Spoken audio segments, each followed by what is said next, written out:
Our first guest tonight is a best-selling author and the Emmy-winning host of All In with Chris Hayes, which airs weeknights at 8 on MS Now. He also hosts the podcast Why Is This Happening, which just launched a new series, The AI Endgame: Power, Profit, and Progress. Please welcome back to the show our very good friend, Chris Hayes!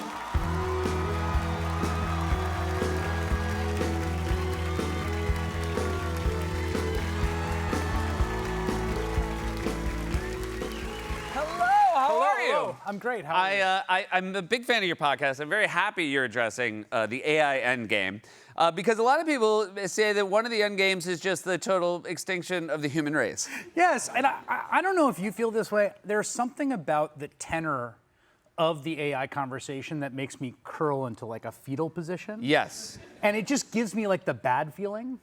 Well, even the people that are most excited about it often will then add, like, also a lot of people are going to lose their job. Yeah, they're like, this is amazing, and like, you're all gonna lose your job and then be subject to like some slave master Hal. Yeah. Kind of, and it's like, okay, great. And they're like, but we have to build it. Yes. We just have to build it. I've literally heard people say, like, it's amazing how fast you can, like, it can write your resume like this. I'm like, it doesn't, if there's no more jobs. Like, what's the great? I'm glad you saved all that time. But like, so where are you landing on this? I think the reason that I undertook it was precisely because I was trying to get over that feeling, that visceral feeling of defensive crouch. So you're trying to come out to like face it with a little bit of optimism. To overcome that feeling, to feel like, okay, if I start to actually get curious about this and navigate through, I think the big thing I think is in the sort of bell curve of possible distributions. I think the most likely is that it is a revolutionary but normal technology. Right. In the sense of like the car, the telegram, the internet, the cell phone, the personal computer. And you've pointed out there were panics about all of these as well. Yes, and also all of those were transformative, also did have tremendous negative consequences, and also arguably some amazing positive consequences, but in the end, like, I guess the way I feel is we're still here, we're still humans, we still interact with the world, and I think the most likely outcome of the AI revolution, if you want to call that, is the same. That we will be here, we will be us, we will have the challenges and problems we have, and there will be new difficulties and challenges, but understanding it in that context as opposed to nuclear winter. Right. I think is really important and useful, and I think probably the most correct way to think of it. The other thing I just say is, if it is nuclear winter, then, like, you know, what are you gonna do? Yeah. Right? Like, you know it's what? Like if it's gonna enslave all of us, and we're all gonna be like in the Matrix, it's gonna be sucking our life force out for battery power. Yeah. Yeah, so well, I guess that's our fate. Rock and roll. Exactly. Yeah. There's a question about regulation, and you know, the Trump administration was very hands-off for a while. Now they've sort of fainted towards the idea that they might regulate it, but like, you do have a lot of confidence in the way they would go about that? I mean, I can't see a single problem with it. Yeah. I think like they're the guys. They're the guys you want to be on this. I like the idea of like Donald Trump personally in the like models. Yeah. Like poring over the code, like with the Frontier guys being like, oh, what do you got going on here? You know? Yeah. No, I mean, I think, you know, they had this totally hands-off view. And again, you know, there's history here. You know, we started, when cars started racing around, they started doing things like hitting kids in neighborhoods. Yeah. And people were like, what the heck is this? You know, we had to come up with a thing called a speed limit. We had to come up with regulation. And imagine the universe in which we were just like, we're just going to let the cars kind of make it up as they go along, you know? Yeah, like, it's the left car's turn, right world turn. now. Exactly. Like, no, obviously, this is a powerful but dangerous technology you have to sort of establish some rules for. The problem here is, of course, their instincts are always sort of kingly or dictatorial. So there should be some sort of comprehensive legislative agenda, some kind of regulatory body, hopefully staffed with like technical experts, which is an entire form of governmental institution they're trying to destroy, rather than like the whims of Donald Trump. Yes. But that's true for everything. This was something that did not inspire confidence in me. In July, Trump compared AI to a beautiful baby that's born and said we can't stop its growth with stupid rules. So I feel like that's this makes me think not only is he not an expert on AI, but like also babies. I don't think he's been spending a lot of time around babies. I mean, you and I, as both dads of three, know. Yeah. The one thing you want to do with babies, infants, toddlers, is not give them rules. Yeah.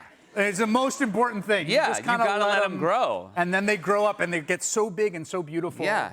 And they and they reach maturity in such a great way if you just never tell them you no. can know, no rules, no structure. That's exactly right. You just let them grow. Ideally, you're not even around for most of it. you meet up with them again when they're 18. Yes.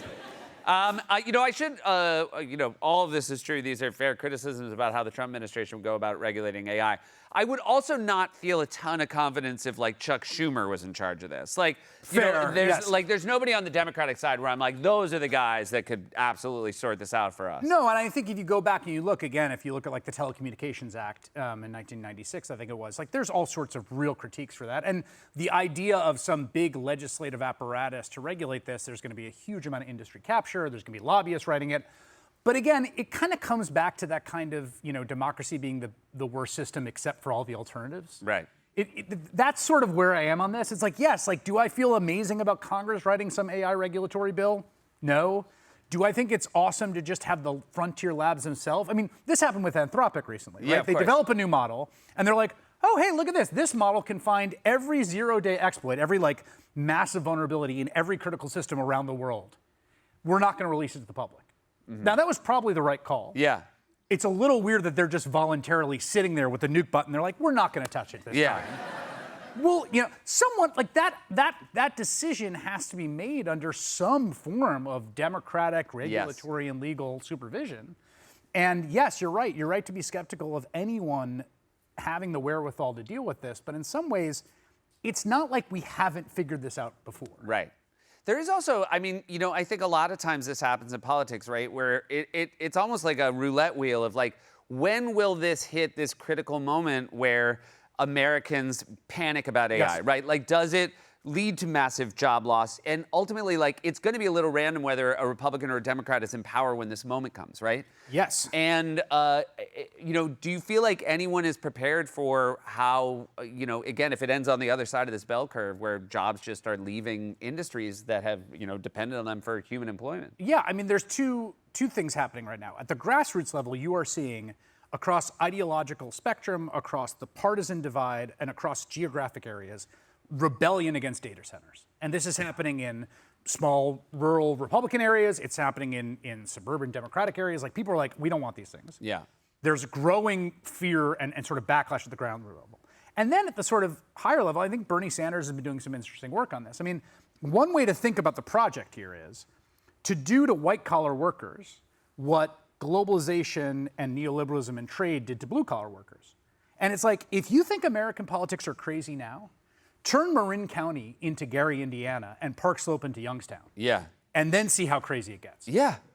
Due to white-collar workers, the people that have laptop jobs, that feel like in a very unequal America, in a very challenging environment, they've managed to go to school and get a degree and have a job that could provide the kinds of things that used to be what the middle class could get, right?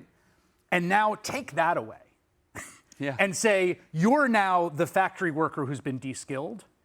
And what do you think is going to happen to American politics? It's not going to be pretty. I mean, the one thing that might unify everybody if it's just like us against the robots. I feel like that no, might I mean, be. that Yeah. absolutely. And I think, Ron DeSantis in Florida the other day said something about this, about, he's a relatively canny politician in certain ways, that he's got his ear to the ground about this sort of brewing backlash at the local level. So, people in AI, people at the frontier labs, they're saying this too. I mean, one of the things that they keep saying is they do have this vision of massive job loss. I mean, in some ways, that's the value proposition. Right. Right? The whole idea is you can pay this software engineer $200,000 a year, or you could pay, our program $100,000, get rid of him, save $100,000, and you keep the surplus, right? From their view, like, they think that's coming too, and they're also kind of weirdly panicked about it for that reason. Yeah. Well, I think when they're like, everybody's going to remember. They're like, hey, who you work for? Right. Yes, exactly. Yeah. It's going to be trippy. You have an interesting theory as to why Donald Trump does not seem like dead set on fixing the problems that are ailing America in regards to the the economy and rising gas prices. Your theory is he's bored. He's so bored, dude. Yeah. He's the most bored man alive. Yeah. He's the most bored dude in the history of the universe. Like, when you watch him at these White House events, like, everyone makes a big deal about him falling asleep, but it's actually a state of waking boredom. Yeah. where the eyes go down. It's just like, oh, I can't believe. Is this event still going on? Yeah. And then every time, there's one thing that holds his interest. There's one thing he's so interested in, he just wants to talk about, which is the ballroom. Yeah. So anytime it's like people ask him questions about like, well, no oil is getting through the Strait of Hormuz. He's like, let's talk about the ballroom. Yeah.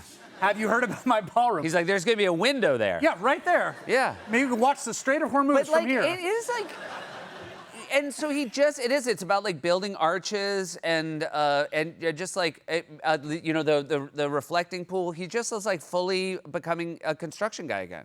That's exactly it. He's coming home. He's Yeah. coming home to himself. He's a person who's obsessed with his legacy right now. I think he's not a person. I mean, none of us, I think, are great at facing our own mortality. Yeah. I would say he's particularly probably not great at it. I don't think he's done a lot of work on himself. I would say in therapy language. Well, it's certainly like if he was in therapy and he's like, I think I know how to fix it. I'm going to make a patio. Yes, exactly. And the therapist's like, I don't think that's going to fix it. He's like, wait till you see the patio. Like, but it is. I mean, it is kind of insane. Like, I mean, the ballroom does feel like something you'd really want to dig into at the therapy level. Yes, Yeah. and so much now. I mean, you can't keep him off the ballroom for 3 or 4 minutes in a row. Yeah. I mean, he'll bring it back to the ballroom. 'Cause Yeah. That's all that's occupying him. And I do think it's become this kind of, sort of psychological safe space for him to go back to. And physical safe space. I mean, that's Yeah. the funny thing about it too, right? He keeps saying it's like, it's the ballroom, but it's also the bunker. Yeah. Or the ballroom on top, Yeah. gilded ballroom on top, bunker below. Where I'll be safe and away from all you people. Like, what exactly are you planning, buddy? Yeah. Well, it seems like everything's in good hands. Thanks for being here. It's always a pleasure to talk to you guys. This is Chris Hayes. All In with Chris Hayes airs weeknights at 8 on MS Now. The AI Endgame is available now with new episodes out weekly across all podcast platforms and on MS Now's YouTube channel. Right back with Meg Stalter.